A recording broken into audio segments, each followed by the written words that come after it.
Hello, ladies and gentlemen, and welcome to today's Sports Talk. My name is Tom Foster, together with Iris Dunham.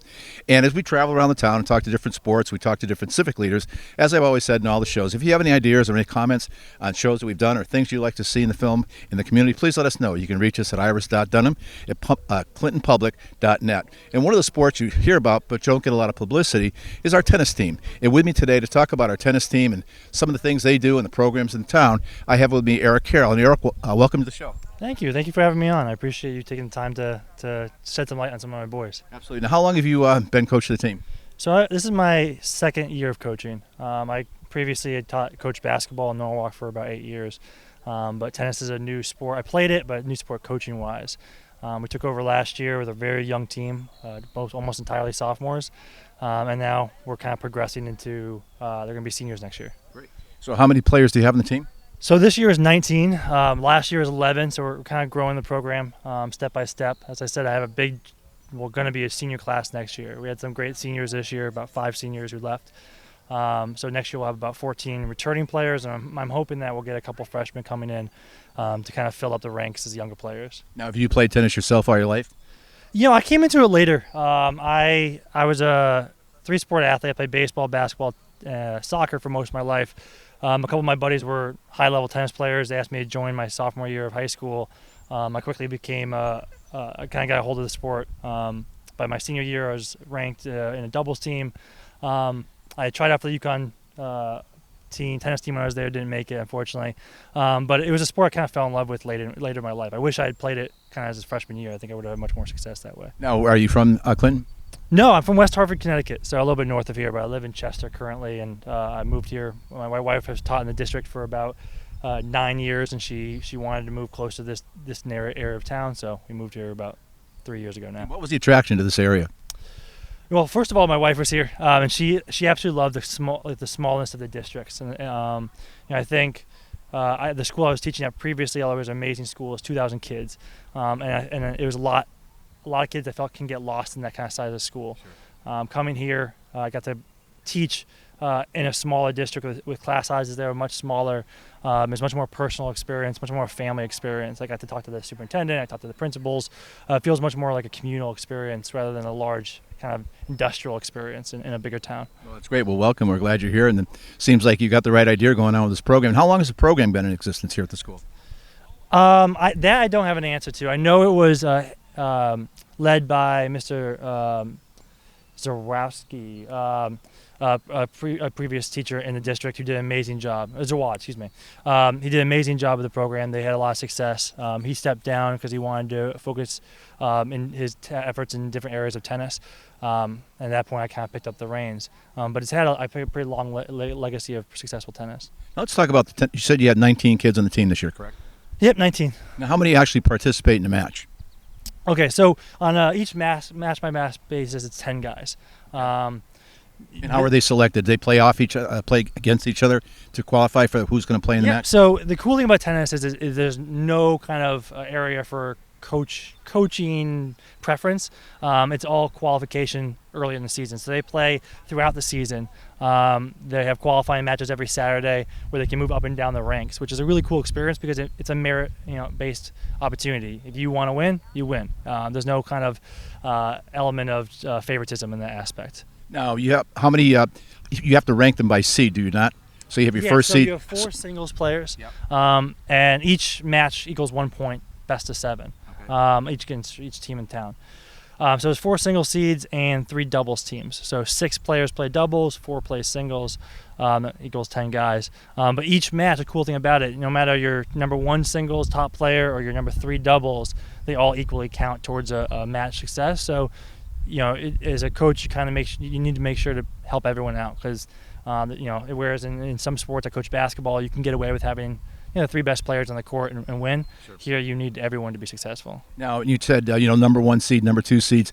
Can that change every week depending on the competition beforehand? Or if I'm number 1, I stay number 1? How does that work? It's a coach-by-coach basis. For us, I believe in competition. I think, if I want my practices to be a little bit harder than the matches. So we have like a hot seat match every week, and on Saturdays we have kind of challenge matches. So it always can move. Does it always move? Not necessarily. Skill sets will figure themselves out. But we had one player today who was here who moved from 2 doubles all the way to 4 singles by the end of the season. He's a competitor and he wanted to kind of improve himself. So definitely room for growth. Now, if you're a singles player, could you also potentially play doubles? You can't. So the cool thing is singles and doubles are divided to almost 2 different competitions. So oftentimes you're allowed to play your top singles player in the number 1 double spot if you want to. That's what was for me in high school. I liked that style of play, so I stuck there. Didn't move up into singles because I felt more comfortable in that world. So it's kind of a different game. So yeah, there's some teams who will move their 3 and 4 singles players down to doubles teams to have a more competitive doubles. Now, you said that if, let's say, in the 4 singles players that you have, you said the person who's number 4 qualifies the same number of points as number 1. Yep. So the only difference is that when it comes to like state tournaments or invitationals, at the end of the year when the top 48 players get together, to be invited to that, you have to be the number 1 singles.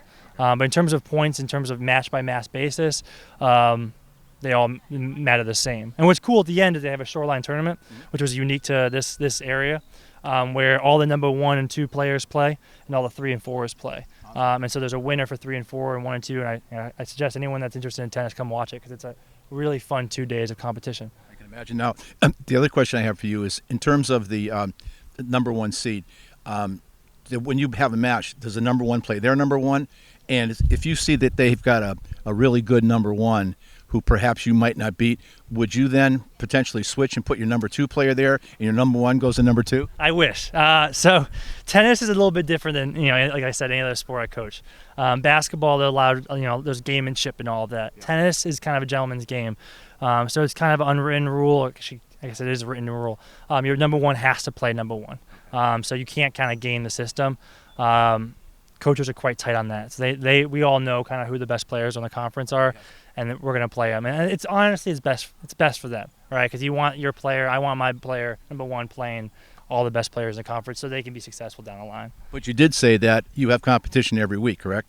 And that competition then determines 1, 2, and 3, correct? Yes. So it's possible that your number 1, who's been number 1 all throughout the year, could get beat by a number 2 or number 3 and move up to that spot? Yeah, certainly. Okay. And that's just something you kind of are open with coaches as you come match them, because they'll come and they'll kind of know the lineup as it comes by, and they'll ask why the 4 single player isn't playing that day, and you'll just say, listen, we had a competition last Saturday, he lost, and coaches understand that. Yeah. So they don't think it's gamemanship, or you really didn't have that competition. Yeah. You just wanted number 2 to play number 1. I mean, okay, so it's sort of a written rule. Yeah. I mean, ultimately, it's kind of a trust system in the program. Now, what about the match itself? Now, how many sets do you play in a match? How many games? Yeah. How does that made up? So each match, it's a little bit different from conference to conference. So in the Shoreline, we play a best of 3 sets. And generally that goes from singles to all the way to doubles. Sometimes we'll shorten matches if the entire match has been decided. So if we're winning 5-1 and there's only 1 doubles left, we'll shorten that last set. But generally, for those who know tennis, we'll play three sets to determine the winner, best of 3. So that's almost like match play in golf. If you're up 3-2 going to the last hole, you win, so the game's over. Yeah. All right. So something similar to that. Very similar to that. Yeah. Ultimately, it just the reality is that we share these courts sometimes with the girls teams. They'll play after us, and so you have to get off quickly some days. But if the match is being decided still, best of 3. Now, unfortunately, we couldn't get any of the girls to come out today because it's the last day of school, so I think they got more things on their mind. Yeah. Thank goodness Iris has something else on her mind, but she was nice enough to volunteer to do this today. But are there any differences in the girls' tennis as compared to the boys? No, I mean, they hold practice schedules much to ours. Their size, they have a huge program. It's awesome. They have about 30 girls. We're trying to get to that range. So they have a huge developmental program where they have a lot of kids kind of growing up. But we share the courts. Coach Chapman runs the girls team. I run the boys team. We don't necessarily hold practices together. We have different coaching styles. But in general, they're training to win just like we are. But I mean, in terms of the match and the setup and the point scoring, it's exactly the same. Number 1s, number 2s, number 3s, 2 doubles. Yeah. Okay, for a long time, so anyone who's watching this who had played tennis before, this conference was 5 singles and 2 doubles. Okay. As a setup for boys. We made that transition to match the girls this year. for the first time. Well, by the way, big shout out to Larry Chapman. Larry's the girls' coach. He couldn't be here today, but well, he's really a Renaissance man. Iris and I have interviewed him twice. He's the head of engineering at the school, and he's part of the manufacturing collaborative. And we had a great program with him, and also interviewed him about the electric car. So big shout out to Larry. Sorry you couldn't be here today, Larry, but Eric and I are going to give you some shout outs and some kudos because you've done a great job, and your girls have a great program. Now, what was your record this year? So this year we're at 9-7. It was kind of a vast improvement from last year, which was 6-10. And I try to explain to the boys, last year we played the top three teams only once. Those are 3 losses of that time. This year we played the top 3 teams 2 times because I wanted them to compete. So most of our losses came from those top tier teams, which is where I want to be this year. I want them to see what competition is. They're all quite close matches. The idea is with a big junior class, they get to see what winning is like, or taste it a little bit, and then next year we'll hopefully progress. Now, with that 9-7 record, did you qualify for any postseason tournament? Yeah. So we had, I think, 8 boys qualify for Shorelines, and then we qualified for states. We unfortunately lost. We played a good Northwest Catholic team. Came down to 1 match, and then 2 matches, and then one of our best number 1 singles player, Joe Morris, who you'll meet in a moment. He qualified for invitationals, which is an extremely hard thing to get into. Wow. It's only the top 40 players in the state. Now, was that in Southington? That was at Wesleyan University. Oh, okay. They had the girls and the boys play. It was an awesome day of tennis, tons of talented players. It was a great experience for him to kind of play and see. Okay. Now, how many do you get fans to come out and watch? Not that day, no, because it just isn't. Unfortunately, tennis, particularly when we travel away, getting seats is always difficult, and you're never quite sure what you're going to see. Yeah. Here, we're lucky to have a pretty great viewing section. It's kind of a 360 view, so I always try to get students and parents out to watch because it's a cool experience. Wesleyan, unfortunately, it wasn't an opportunity. We had Joe's family. He has a great family support network. The grandparents, the parents came to watch. I was there. But generally, we have more people at our home games watching than most teams will because we have a pretty great community of fans. That's great. Well, let's meet some of these players. Okay, welcome back, ladies and gentlemen. As I said, we'll be interviewing some of the players from this year's team. And what is your name? I'm Nate Ginzer. And Nate, what year are you in? I'm a freshman. Now, are you a freshman now going into your sophomore year? Yep. Great. Now, when did you start playing tennis? Actually freshman year. Wow, so this is relatively new to you? Yep. Good. Did you play any other sports before that? Yeah, I play soccer and basketball. Which one do you like the most? Soccer. Soccer. So you pretty good in soccer? Yeah, I got some varsity minutes as a freshman. That's great. Congratulations. And how'd you do this year in tennis? I was the 4 for some of the year and also the 5 for some of the year, so.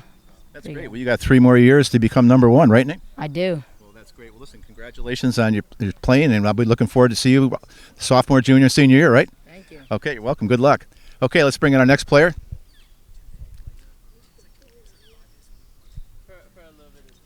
Sorry, here. Okay, our next player, your name? Nicholas Bouch.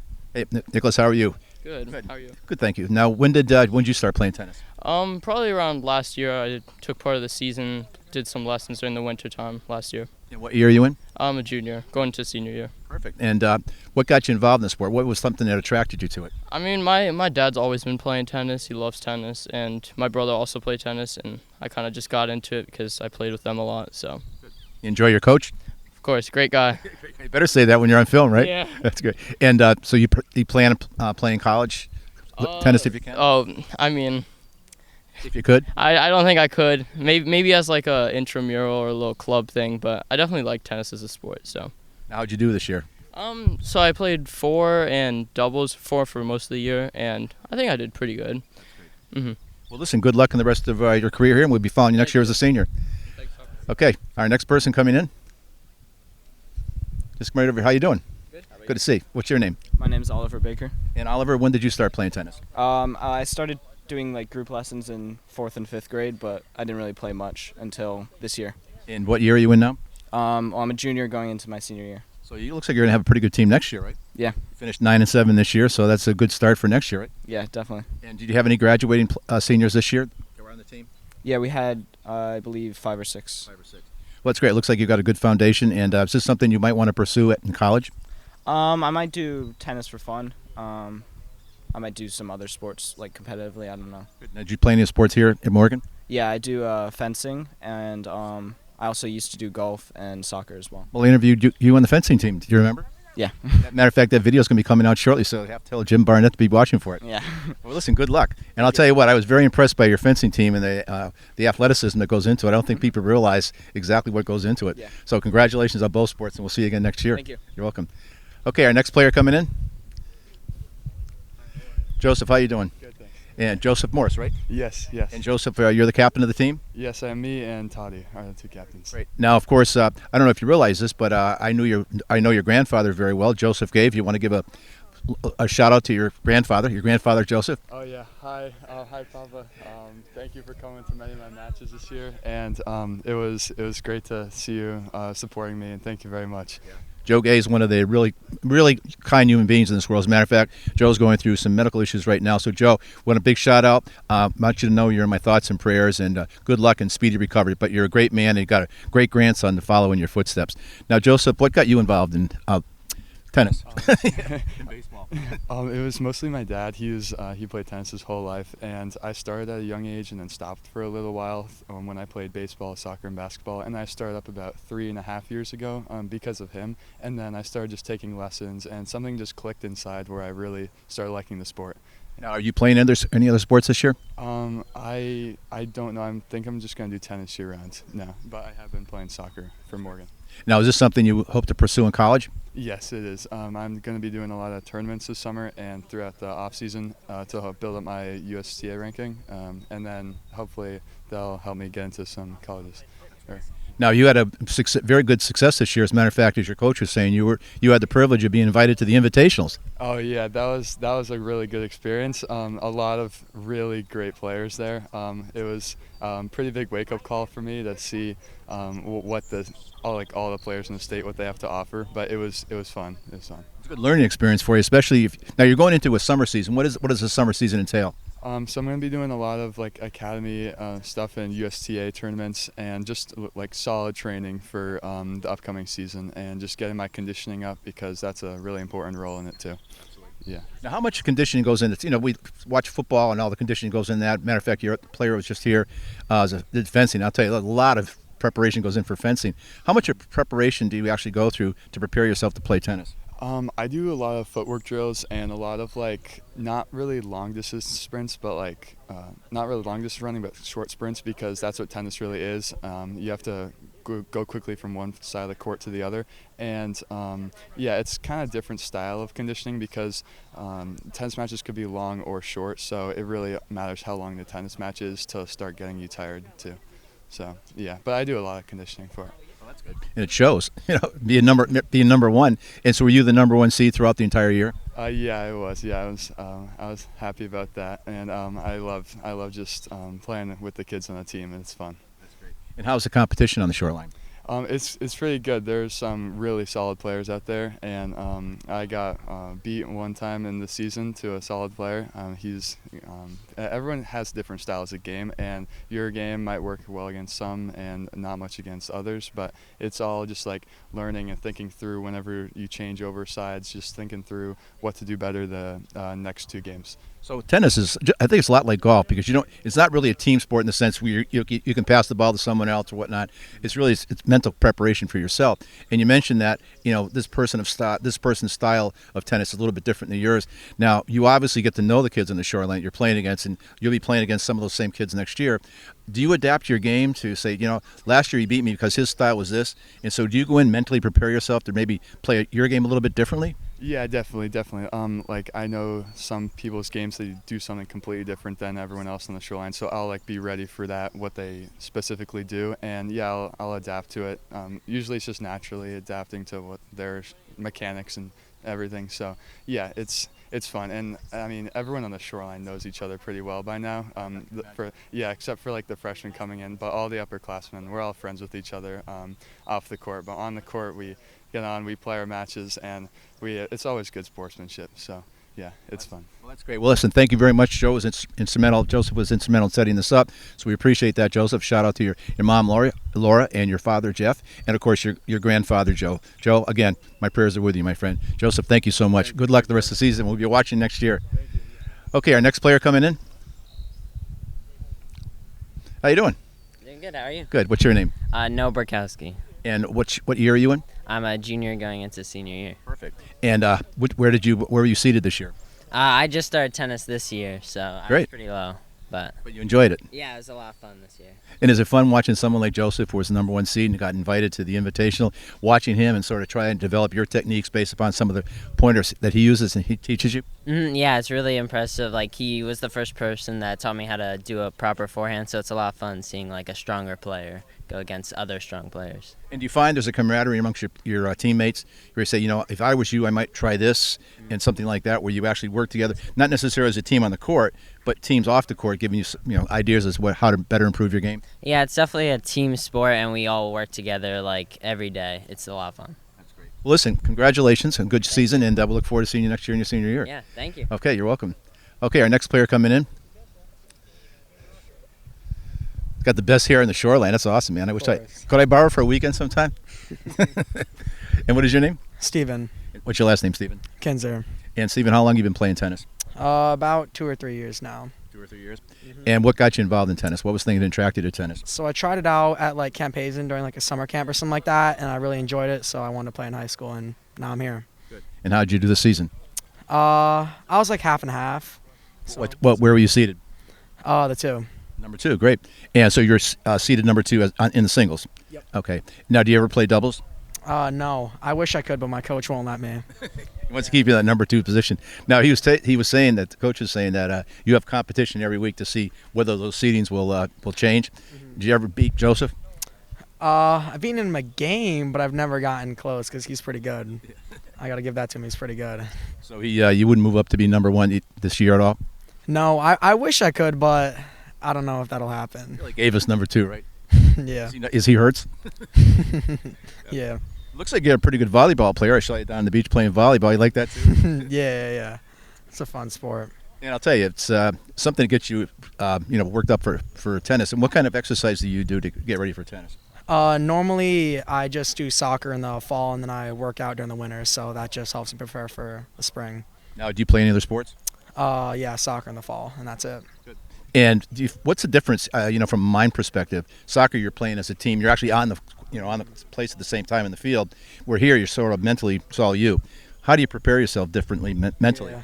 I normally listen to like music because it helps me like focus myself and stuff like that, and it's like much harder in tennis compared to soccer because it's all about you and it's not about like your team and stuff like that. Right. So if you make a mistake in soccer, somebody might get the ball and make up for it. Whereas here, you make the mistake, it's all you. It's all on you, yeah, and that's difficult.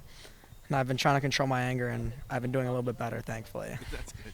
Well, listen, thank you so much for coming on. Good luck, and we'll see you next year. And maybe you'll beat Joseph, become number 1, right? I don't know. If you look at the size, I don't know. But, again, thank you very much for coming, and good luck in your senior year. Well, Coach, seems like you had a great group of kids. Oh, I have the best group of kids. Yeah, they're a little bit goofy sometimes, but they're competitive and they take it seriously, and they've put a lot of effort into the last 2 years of making the program what I want it to be. It's entirely on the backs of their work ethic. That's great. I was talking to them. They really work together as a team. They were saying sometimes they'll watch each other and pick up moves from one or the other. And so, do you sense that camaraderie amongst your team? Yeah. Oh, yeah. They're a big little family. It's not just a season team. They meet over the winter time. We do workouts all the time.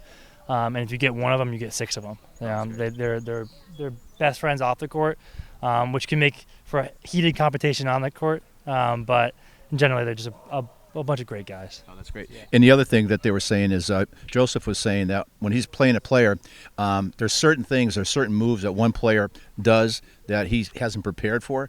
So as a coach, do you watch for those things? You'll watch and say, well, this player, the opposing player is doing this, and Joseph, you might want to think about doing this to counteract that move. Is there interaction with the players during the match itself? At the higher level, and the 1s and 2s potentially, that's where the conversation is. Yeah.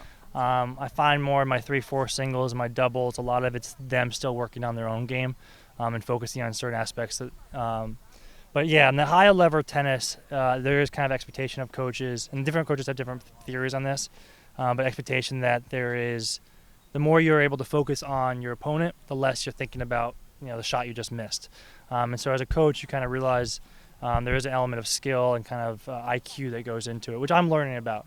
Joe is a really cerebral kid.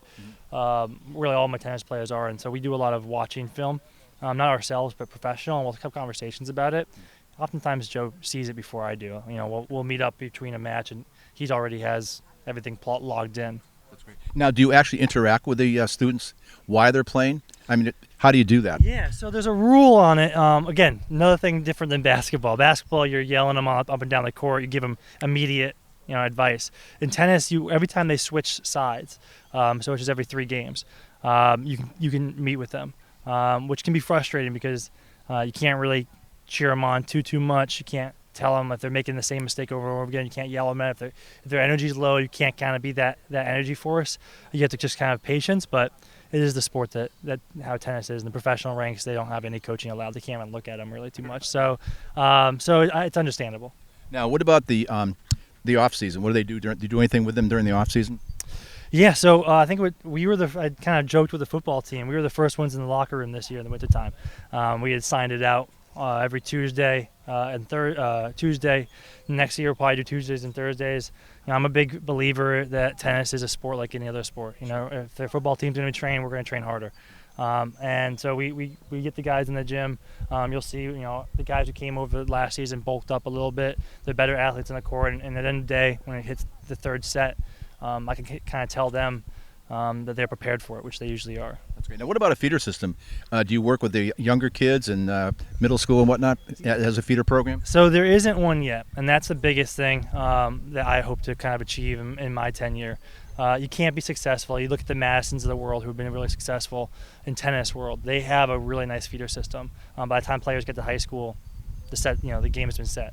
Sure. So my biggest push this year, and I want to make it a little bit. I got to find the way to do that.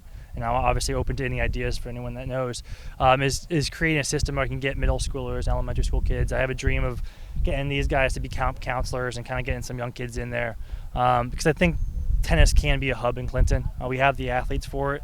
We have the space. And we have the space. We have beautiful courts too. So I think it's definitely in the future goals, but it's not yet achieved yet. Now, if somebody that's watching this, a parent or one of their children, if they wanted to get involved in tennis and they wanted to perhaps interact with your team, is there some place they could call or reach out to you? Yeah, I think the best way to reach me is the school email, and I will check it all over the summer, and I'm always open to ideas. My email is ecarroll, Carroll, at clintonpublic.net. Yeah, I forget my emails. But yeah, they can reach out to me. They can find me in the school website, and I'm always looking for ideas and reach out to the community. I'm new to the community, but I want to kind of, as I kind of get to know them, they have allowed me to get to know the community a bit more. So anything outreach-wise, I'm always open to it. Great. Well, it looks like there's a storm coming, and hopefully the storm that's coming is going to be a great improved Morgan tennis team next year, and hopefully that storm will take you all the way to the finals. So, Coach, I want to thank you very much for coming on the show. The kids are great, and I think you've got a lot of success ahead of you. So good luck, and we'll be following you throughout your career. Awesome. I appreciate so much and taking time to highlight some of these great guys. Absolutely. Awesome. Have a great day. Okay, ladies and gentlemen, that's today's show. Sports Talk with Tom Foster and Iris Dunham. We want to thank the coach and the players for coming out and taking time in this lovely day. Today's the last day of school, so I know it's hard to get these kids out, but I can always count on Iris to be there for us, and she's the wizard behind the counter. The Wizard of Oz. So again, thank you so much for watching. If you do have any ideas, you want to contact us to get to Eric, it's iris.dunham@clintonpublic.net. Thank you very much. We'll see you in another upcoming show. Good night, everyone.